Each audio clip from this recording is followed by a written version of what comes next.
S Majumdar চিরোপ্র্যাকটিক। এই ভাইজান আপনার কি নাম? আমার নাম মোহাম্মদ আখতারুজ্জামান। মোহাম্মদ আখতারুজ্জামান। আপনার বাসা কোথায়? ঢাকা। ঢাকায়। ভাসাবো। ঢাকা ভাসাবো। তো ইয়েতে আপনি মূল দেশের বাড়ি কোথায়?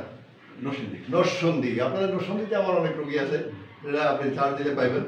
উনি আসছে, ওনার মূলত ফ্রোজেন শোল্ডার সার্ভাইকেল। ওনার এমআরআই রিপোর্ট যেটা দেখলাম সেটাতে দেখা গেল যে C5-C6-C2-C3 এবং L45S1 খারাপ ওনার এমআরআই রিপোর্ট অনুযায়ী। কিন্তু বাস্তবে উনি কি পারেন না, হাতটা এদিকে নিতে পারেন না, নিয়ে এখানে ঢুকাইতেই কষ্ট হয়। হাতটা পিছনে নিতে পারেন না, পিছনে উঠে না। উঠান, চেষ্টা করুন, দেখান, এদিকে ঘুরে দেখান। এর উপরে আর যায় না, পারতেছে না। অপর দিকে উপরে নেন,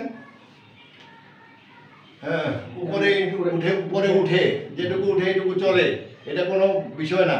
আচ্ছা, অপর দিকে উনি রাত্রে যখন ঘুমাইতে যান তখন কি হয়? এই ব্যথা লাগে, এইটা শুইতে পারেন না। আর হাতটা যখন ভারী হয়ে যায় তখন অত ভারী হয় না, তবে অনেক সময় বারবার লাগে।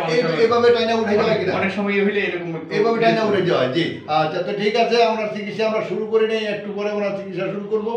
উনি সুস্থ হয়ে যাওয়ার পরে একটা বেড়ে দেবো। কোথাও